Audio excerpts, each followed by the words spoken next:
स्वागत है आप सभी का कौटिल्य बलरामपुर के यूट्यूब चैनल पर। आज हम पेट 2022 के पहले दिन की पहले शिफ्ट परीक्षा के जितने भी सामान्य अध्ययन के प्रश्न हैं उनका एक प्रमाणिक हल लेकर के आए हैं, जिसको आप मिला करके आप अपनी रेंज को जान सकते हैं कि आप जीएस में किस स्तर पे हैं या इस जीएस आपको कितने नंबर दिलाएगा। तो एक एक करके हम सारे प्रश्नों को देखेंगे और उसको सॉल्व करने की बात करेंगे। ठीक है, तो पहला प्रश्न लिखा गया है कि लोकसभा में पद धारण करने की न्यूनतम आयु क्या है। ये चीज़ ध्यान रखना कि लोकसभा में पद धारण करने के लिए जो न्यूनतम आयु है वो पूछी गई है, तो वो है कितनी है, 25 वर्ष है। यानी पहले का आपका ऑप्शन कौन सा सही चला जाएगा, ए सही चला जाएगा। तो दूसरा प्रश्न एकदम से तथ्यात्मक सवाल है कि अंतर्राष्ट्रीय जैव विविधता दिवस किस तारीख को मनाया जाता है। तो अंतर्राष्ट्रीय जैव विविधता दिवस 22 मई को मनाया जाता है। ठीक, इसके अलावा अगला प्रश्न जो है, निम्न में से कौन सा विश्व का सबसे बड़ा नदी द्वीप है। तो भारत में ही स्थित जो माजुली द्वीप है वो विश्व का सबसे बड़ा नदी द्वीप है। ठीक है, तो इसको ध्यान में रखना और ऐसे ही प्रश्न आपको मिलते जाएंगे। सभी सवालों के लगभग जवाब हम आपको दे रहे हैं। निम्नलिखित में से जो अगला प्रश्न है कि निम्नलिखित में से हंगरी की राष्ट्रीय मुद्रा क्या है। तो हंगरी की राष्ट्रीय मुद्रा हंगेरियन फोरेंट है। अगला सवाल, स्वतंत्रता के बाद भाषा के आधार पर बने पहले राज्य कौन सा है। तो भाषा के आधार पर पहला राज्य बना वो आंध्र प्रदेश था, और जिसमें से पोटी श्रीरामुलु का जो नाम उल्लेखनीय है, और वो उन्होंने बहुत लंबे समय तक भाषाई आधार पर राज्यों के गठन को लेकर के उसके लिए आमरण अनशन किया। लंबे समय तक उन्होंने लड़ाई लड़ी, उसके बाद पहला राज्य आंध्र प्रदेश को गठित किया गया। अगला प्रश्न है कि निम्नलिखित में से किसने प्रसिद्ध पुस्तक पावर्स ऑफ द माइंड लिखी। तो powers of the mind Bharat में स्वामी विवेकानंद के द्वारा लिखी गई है, और यह पुस्तक स्वामी विवेकानंद जिन्होंने रामकृष्ण मिशन की स्थापना की और नर सेवा, नारायण सेवा और हरिजन उद्धार को लेकर काफ़ी सारे कार्य किए उन्होंने। अगला सवाल है, UNFCCC का अर्थ निम्न में से क्या है। यानी एक एब्रीविएशन दिया गया है, उसका आपको फुल फॉर्म बताना है। तो UNFCCC एक संयुक्त राष्ट्र की एक संस्था है जो क्लाइमेट चेंज को लेकर के कार्य करती है। तो UNFCCC का जो पूरा नाम है United nation framework convention on climate change. यानी इस प्रश्न का जो विकल्प है वो कौन सा है, सी सही जाएगा। अगला प्रश्न एकदम तथ्यात्मक है, उसको लगभग सभी लोगों ने तुरंत के तुरंत देखते ही सॉल्व कर दिया होगा, और लगभग जितने लोग पेपर देने गए हैं सभी लोगों ने कहीं ना कहीं इसको देखा भी होगा कि नौटंकी किस राज्य का लोक नृत्य है। तो नौटंकी उत्तर प्रदेश राज्य का लोक नृत्य है, और ये पढ़ाया भी गया होगा आपके यूपीएस स्पेशल के टॉपिक पे। अगला सवाल है कि अंतर्राष्ट्रीय ओलंपिक समिति का मुख्यालय कहाँ है। तो अंतर्राष्ट्रीय ओलंपिक समिति का मुख्यालय स्विट्जरलैंड में है। ये काफ़ी हद तक जगराम सर ने आप लोगों के साथ डिस्कस किया होगा, जितने भी अंतर्राष्ट्रीय संस्थाएं हैं और उनके मुख्यालयों को लेकर के। अगला सवाल जो बहुत ही आसान सवाल है, कई बार हमने डिस्कस किया खुद, और आगे जिस किसी भी ने पढ़ाया होगा, एक महत्वपूर्ण सवालों में से है कि पूछा जाता है, खासकर मौर्य साम्राज्य के अंतर्गत। तो सवाल ये है कि निम्न में से वह कौन सा व्यक्ति था जिन्होंने देवा नाम प्रियदर्शी की उपाधि ली। तो अशोक ने देवा नाम प्रियदर्शी की उपाधि ली, लेकिन अशोक के अलावा जो मौर्य शासक दशरथ ने और श्रीलंका के शासक तिस्स ने भी देवा नाम प्रियदर्शी की उपाधि ली थी। और देवा नाम प्रियदर्शी का मतलब है वह शासक जो देवताओं को भी प्रिय है। अगला प्रश्न है कि संगमरमर पर पितराद्युरा का काम किसके समय पर लोकप्रिय हुआ। दरअसल ये संगमरमर पर जब मकबरों का निर्माण किया जाता था तो उस पे बड़े पैमाने पर रत्न, आभूषण या जो हीरे जवाहरात की जड़ावट की जाती थी, तो उसको पितराद्युरा टेक्नोलॉजी कहते हैं। इससे पहले अगर पुराने मकबरों पे जाएंगे तो संगमरमर पे जो सबसे पहला कार्य किया था वो था शाहजहां ने, और वो स्ट्रक्चर था ताजमहल। ठीक है, तो इसको अब ध्यान में रखिए और मिलाते रहिएगा आप लोग। अगला प्रश्न है कि निम्न में से किस युग में तांबे का पहली बार उपयोग किया गया। तो तांबे का पहली बार उपयोग ताम्रपाषाण काल में किया गया, और ताम्रपाषाण काल से तांबे के उपयोग के साथ ताम्रपाषाण काल की शुरुआत होती है। बहुत जो सबसे ज़्यादा पूछे जाने वाले सवालों में से एक जो बौद्ध दर्शन से संबंधित है कि निम्नलिखित में से किस स्थान पर बौद्ध संगीति का आयोजन किया गया। कौन सी बौद्ध संगीति, प्रथम बौद्ध संगीति का आयोजन किया। तो प्रथम बौद्ध संगीति का आयोजन राजगीर या राजगृह में किया गया था। अगला सवाल कि दांडी नमक यात्रा के दौरान निम्न में से किस सामाजिक कार्यकर्ता ने गांधी जी को आंदोलन को केवल पुरुषों तक सीमित ना रखने के लिए, ठीक है, क्या पूछा जा रहा है कि इसको केवल पुरुषों तक सीमित ना रह के महिलाओं को या अन्य वर्गों को भी शामिल किया जाए, तो किसने राजी किया था। तो वो महिला थी कमला देवी चट्टोपाध्याय ने। ठीक है, अगला प्रश्न है कि जब ईस्ट इंडिया कंपनी की स्थापना हुई तो भारत पर निम्न में से किसका शासन था। तो ईस्ट इंडिया कंपनी की स्थापना हुई, जैसे कि जो अन्य विकल्प हैं, गुप्त हैं तो बहुत पहले आए थे, खासकर क्या कहते हैं अंग्रेजों के आने से, या शुंग वंश से, मौर्य वंश से, ऐसे बहुत पहले के शासक हैं। लेकिन जब मध्यकाल में जो बड़े पैमाने पर भारत में उस समय पे मुगलों का शासन था, और यह बात आप लोग देखा होगा, जब 1857 का विद्रोह हुआ तो 1857 के विद्रोह के बाद जो सारे नेता थे वो गए और बहादुर शाह जफर को अपना नेता घोषित किया। यानी अब तक वह मुगल बादशाह को ही भारत का बादशाह मान रहे थे। तो भारत में जब ईस्ट इंडिया कंपनी की स्थापना हुई तो उस समय पे भारत में किसका शासन था? मुगलों का शासन था। अगला प्रश्न है जो बहुत ही फेवरेट सवाल है, बहुत सारे हमेशा से आयोग का चहेता सवाल रहा है, वो होता भूदान आंदोलन या ग्राम दान आंदोलन किसने शुरू किया था? तो आचार्य विनोबा भावे ने भूदान आंदोलन को शुरू किया था। सबने मेरे अलावा अन्य लोगों ने भी कहा होगा कि इस बार एक ना एक प्रश्न सुभाष चंद्र बोस से आया था। तो एकदम से आसान सवाल पूछ लिया कि दिल्ली चलो का नारा किसने दिया था? तो दिल्ली चलो का नारा आप सबको पता होगा किसने दिया था, वो सुभाष चंद्र बोस ने दिया था। ठीक, अगला प्रश्न है कि राष्ट्रवाद की पहली अभिव्यक्ति निम्नलिखित में से किस क्रांति के समय हुई? तो राष्ट्रवाद की पहली अभिव्यक्ति है जो राष्ट्रवाद या नेशन का जो कॉन्सेप्ट है वो उदय ही फ्रांस की क्रांति के साथ हुआ था। ठीक है, जब रूसो के विचार आए, मॉन्टेस्क्यू के विचार आए, तो उन सब के सम्मिलित विचार के साथ स्वतंत्रता, समानता, बंधुत्व और राष्ट्रवाद या फ्रांसीसी क्रांति के क्या थे? आदर्श थे, जिनके आधार पर पहली बार राष्ट्र की अभिव्यक्ति या राष्ट्रवाद की अभिव्यक्ति हुई। अगला सवाल है कि सरकार के निम्नलिखित में से किस अधिनियम के कारण बम्बई से सिंध प्रांत का निर्माण हुआ? यानी बम्बई को, सिंध को किस अधिनियम के अंतर्गत बांटा गया? तो वो अधिनियम था भारत सरकार अधिनियम 1935। ठीक है, आसान सवाल है, कोई बहुत ज़्यादा कठिन नहीं है। आराम से आप लोग अगर ध्यान दे करके कायदे से सोच के सॉल्व किए होंगे तो आपके सारे सवाल हो गए होंगे, ऐसा उम्मीद करते हैं हम लोग। ठीक है, अगला सवाल है कि भारतीय मानक समय ग्रीनविच माध्य समय से कितना आगे है? तो ये बहुत आसान सवाल है, हर एक टीचर बताता है, सबक पढ़ाता है, और आप लोग ही जानते हैं कि 5.30, यानी जो भारतीय मानक समय वो 5.5 घंटे माध्य रेखा से, जो कि ग्रीनविच माध्य समय से वो आगे चलता है। ठीक, अगले प्रश्न पे चलते हैं। तो अगला प्रश्न जो है कि निम्नलिखित में से कौन सा जनसंख्या वितरण को प्रभावित करने वाला आर्थिक कारक नहीं है? तो पानी की उपलब्धता एकमात्र ऐसा कारक है जो जनसंख्या वितरण को प्रभावित नहीं करता है इकोनॉमिक तौर पर। अगला सवाल है कि विश्व की सबसे ऊंची चोटी माउंट एवरेस्ट किन के बीच स्थित है? तो विश्व की सबसे ऊंची चोटी माउंट एवरेस्ट नेपाल और तिब्बत के बीच स्थित है, क्योंकि ये चोटी नेपाल में पाई जाती है। और दूसरी तरफ इधर अगर आएंगे तो बहुत सारे ऐसे पर्वत श्रेणियाँ पड़ जाएंगी भारत की तरफ, तो भारत और नेपाल ऑप्शन में नहीं होगा। लेकिन अगर तिब्बत की तरफ जाएंगे तो इकलौती चोटी यही बनेगी जो इन दोनों के बीच स्थित है। अगला प्रश्न, निम्नलिखित में से भारत में अक्टूबर की गर्मी का मुख्य कारण कौन सा है? निम्न बेग हवाएं, ये कोई गर्मी का कारण नहीं बनता है। ठीक है, भारत में गर्मी का जो मुख्य कारण है वो गंगा मैदानी इलाकों में जो अल्प दाब तंत्र यानी लो प्रेशर उत्पन्न होता है, जिसके कारण से जो हवाएं हैं, गर्म हवाएं, वो चल करके यहाँ के अभिसरण करती हैं और यहाँ पे गिरती।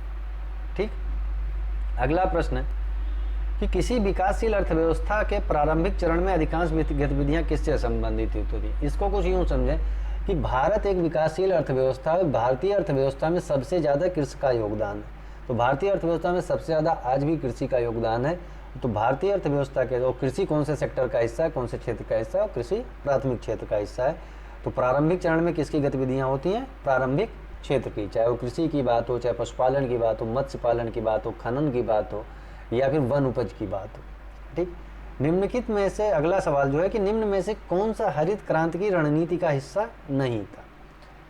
इसमें से पहला जो विकल्प है वो है सिंचाई था, क्योंकि जब तक आप सिंचाई नहीं करोगे, जब तक फसलों को पर्याप्त पानी नहीं मिलेगा, तब तक आप पैदावार नहीं बढ़ा सकते हैं। दूसरा विकल्प रासायनिक उर्वरक और पीड़कनाशी, यानी कीटनाशी जहाँ या पीड़कनाशी जो भी समझ लो, कि रासायनिक उर्वरकों को प्रयोग करके बड़े पैमाने पर क्या कहते हैं पश्चिमी उत्तर प्रदेश और पंजाब और हरियाणा में इसका उपयोग किया गया, जिसकी वजह से आज वहाँ पे थोड़ी सी समस्या उत्पन्न हो रही है, यानी मृदा की उर्वरता घट रही है, यानी ये भी एक सही विकल्प है। दूसरा है कि उच्च उपज देने वाली किस्मों के बीज, हाँ, जिसको मैक्सिको से गेहूं को आयात किया गया था, जो पहली हरित क्रांति हुई एस स्वामीनाथन के नेतृत्व में, तो उसमें से जो गेहूं को ध्यान में रखकर ये की गई थी, जब हम भारत खाद्यान्न निर्भरता के ओर आगे बढ़ रहा था, तो उच्च किस्मों यानी हाइब्रिड बीज का भी उपयोग किया गया था, यानी 27वें का आपका कौन सा विकल्प है, सारे के सारे विकल्प सही है। अगला सवाल जो है कि निम्न में से किस नदी को बिहार का शोक कहा जाता है। तो बिहार का शोक कोसी नदी को कहा जाता है, ये आप सबको पता है, बच्चे बच्चे को पता होता है और हर एक किताब वाले इसको लिखते हैं, जरूर लिखते हैं। अगला प्रश्न कि भारत में की पंचवर्षीय योजनाओं की अंतिम स्वीकृति निम्नलिखित में से किसके द्वारा की गई थी। तो निम्नलिखित में से जो अंतिम स्वीकृति नेशनल डेवलपमेंट काउंसिल के द्वारा की जाती है, क्योंकि नेशनल डेवलपमेंट काउंसिल होती है जो एक फेडरल स्ट्रक्चर पे काम करती है। अभी तो खैर पंचवर्षीय योजनाओं को क्या योजना आयोग को ही समाप्त कर दिया गया, उसकी जगह नीति आयोग ने ले ली। अब भारत पंचवर्षीय योजना की जगह पे 15, 7 और 3 के रेशियो पर कार्य करता है। अगला सवाल है कि भारत की संघ कार्यकारिणी में निम्नलिखित में से कौन शामिल नहीं होता। तो संघ की कार्यकारिणी यानी केंद्र सरकार की बात की जाती है, तो भारत की संघ कार्यकारिणी में कौन शामिल नहीं होगा, राज्यों के मुख्यमंत्री की बात की जाएगी। अगला प्रश्न है कि निम्न में से कौन सा एक वाणिज्यिक बैंक नहीं है, यानी कमर्शियल बैंक नहीं। कमर्शियल बैंक मतलब कि जो आरबीआई एक्ट 1934 के अंतर्गत जिसको सूचीबद्ध नहीं किया गया है।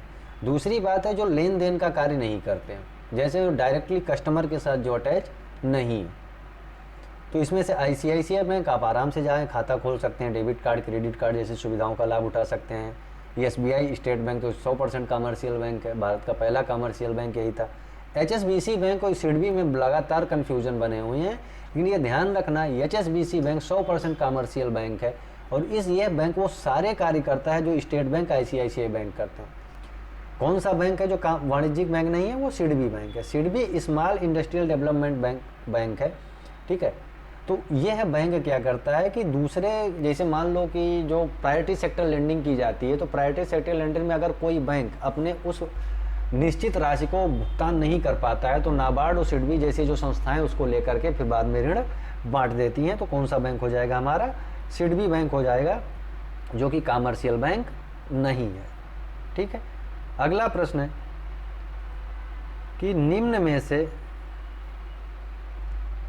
कौन सा सार्वजनिक क्षेत्र का उपक्रम संसद के तहत एक विशेष कानून पारित करके स्थापित किया गया हो। तो एकल स्वामित्व, तो आप खुद कोई भी कार्य करना चाहें, किसी फर्म उद्योग की स्थापना करना चाहें कर सकते हैं, आप उस पर निजी स्वामित्व के साथ विभाग के उपक्रम की भी स्थापना हो सकती है। लेकिन जितने भी स्टेट्यूटरी कॉरपोरेट्स होते हैं वो सारे संसदीय अधिनियम के तहत किए जाते हैं। ये सवाल के पूछे जाने की वजह भी यही है कि इस बार बड़े पैमाने पर डिसइन्वेस्टमेंट किया गया था और ये बात हम क्लास में भी बोल के गए थे कि जो जितने भी इस बार निजीकरण से संबंधित टॉपिक हैं, जितने भी मुद्दे हैं, उनको आप लोग ध्यान में रख करके जाइएगा। अगला प्रश्न है कि निम्न में से किसे केंद्र शासित प्रदेश में उच्च न्यायालय स्थापित करने का अधिकार है। तो केंद्र शासित प्रदेश में ही नहीं, कहीं पे भी अगर उच्च न्यायालय स्थापित करने का अधिकार जाता है तो भारतीय संविधान के आर्टिकल 241 के तहत किसको दिया गया है, संसद को दिया गया है। अगला प्रश्न है निम्न में से कौन सा अनुच्छेद भारतीय संविधान में सर्वोच्च न्यायालय की स्थापना और गठन के बारे में बताता है। तो सर्वोच्च न्यायालय की स्थापना और गठन के बारे में आर्टिकल 124 बताता है, ठीक। अगला प्रश्न है कि किसके पास मौलिक अधिकार को लागू करने की शक्ति है, यानी कौन सी ऐसी भारत की संस्था है जो मौलिक अधिकारों को परिवर्तनीय बनाती है। इसको थोड़ा सा भाषा बदल करके पूछा गया है। अब जो लोग सोचे होंगे राष्ट्रपति से लागू करवा लेंगे, संसद के सदस्यों से लागू करवा लेंगे, कोई नहीं है, क्योंकि जो रिट जारी करने का अधिकार होता है वो केवल सर्वोच्च न्यायालय और उच्च न्यायालय को दिया गया है। सर्वोच्च न्यायालय केवल मूल अधिकारों के मामले में और वहीं उच्च न्यायालय मूल अधिकारों के साथ साथ विधिक अधिकारों के मामले में भी रिट जारी कर सकती है। तो जितने भी मूल अधिकार आपके फंडामेंटल राइट्स हैं उसको इम्प्लीमेंट करवाने का आपका हक है कि आप सर्वोच्च न्यायालय से जाएं अगर आपके किसी मूल अधिकार का हनन हो रहा है तो। अगला प्रश्न है कि भारत में राष्ट्रीय मानवाधिकार आयोग, नेशनल ह्यूमन राइट कमीशन निम्न में से किस मंत्रालय के अधीन कार्य करता है। तो राष्ट्रीय मानवाधिकार आयोग गृह मंत्रालय के अधीन कार्य करता है। अगला प्रश्न जो विज्ञान से संबंधित है कि निमोनिया मानव शरीर के किस अंग को प्रभावित करता है। तो निमोनिया मानव शरीर के फेफड़े को प्रभावित करता है। ये अच्छे से डिस्कस किया गया होगा आप लोगों के साथ क्लास में, ठीक। अगला प्रश्न है कि निम्न में से कौन सा वनस्पतिक रेशा नहीं है। तो जूट और कॉटन के बारे में आप लोग जानते हैं। बाकी जो संदिग्ध या संदेह की स्थिति उत्पन्न हुई होगी वो नायलॉन और फ्लेक्स को लेकर के। तो नायलॉन एक प्रकार का प्राकृतिक नहीं, एक प्रकार का सिंथेटिक है, यानी उसको बनाया जाता है, खासकर उसमें जो पेट्रोलियम प्रोडक्ट्स के जो भी बचे हुए पदार्थ होते हैं उसको मिला करके, कॉटन के साथ मिला करके उसको बनाया जाता है। अगला प्रश्न है कि तारों का रंग निर्भर करता है। तो तारों का रंग बहुत हद तक इन सारे फैक्टर्स पे निर्भर करता है, लेकिन उसमें से सब जो मेन फैक्टर है वो है उसके टेम्परेचर पे। ठीक है। अगला प्रश्न तो बहुत ही आसान सवाल है कि कौन सा गैस ग्लोबल वार्मिंग के लिए जिम्मेदार है। यह टफ तब होता है जब बहुत सारी गैसेस का नाम दे दिया जाता। अब एक ही शब्द लिख दिया गया, वो है GHG, यानी ग्रीन हाउस गैसेज। तो आपके लिए सीधे पकड़ने के लिए आसान था कि ग्रीन हाउस गैसों के कारण विश्व में या वैश्विक स्तर पर बड़े पैमाने पर ग्लोबल वार्मिंग की समस्या उत्पन्न हो रही है। ठीक। अगला जो प्रश्न है वो है कि निम्न में से किस देश ने 2022 में ताइवान के आसपास अपना सबसे बड़ा सैन्य अभ्यास किया था। तो ताइवान के पास अपना सबसे बड़ा सैन्य अभ्यास चीन ने किया था। ठीक। तो यह जितने भी सैन्य अभ्यास वो पढ़ाए भी जाते हैं, स्टैटिक जी के पोर्शन का हिस्सा है। अगला प्रश्न है कि अगस्त 2022 में भारत की पहली अंडर वाटर मेट्रो रेल का उद्घाटन, अंडर वाटर मेट्रो का उद्घाटन कौन से शहर में किया गया। तो सारे न्यूज़ से रिलेटेड सवाल हैं। तो ये कौन सा है, कोलकाता। इसीलिए कहा जाता है कि दिन भर में कहीं ना कहीं, कभी ना कभी एक बार पेपर को पलट जरूर लिया करो। ठीक। अगला प्रश्न कि निम्न में से किस देश के वैज्ञानिकों ने पहला कृत्रिम भ्रूण तैयार किया था। तो वह है इजराइल के वैज्ञानिकों ने पहला कृत्रिम भ्रूण यानी ह्यूमन एम्ब्रियो को तैयार किया।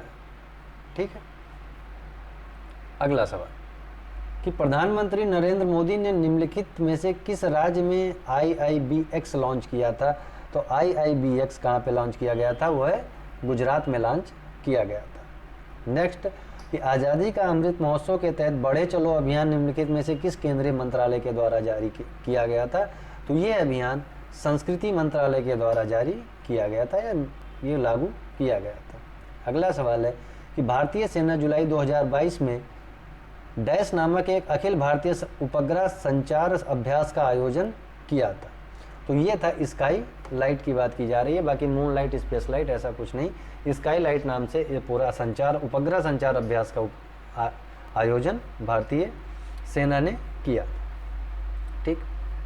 अगला सवाल है कि भारत के किन दो शहरों के बीच आकाशा एयर की पहली उड़ान की गई थी। तो ये आकाशा एयर की पहली उड़ान क्या हुई थी, मुंबई से अहमदाबाद के बीच की गई थी।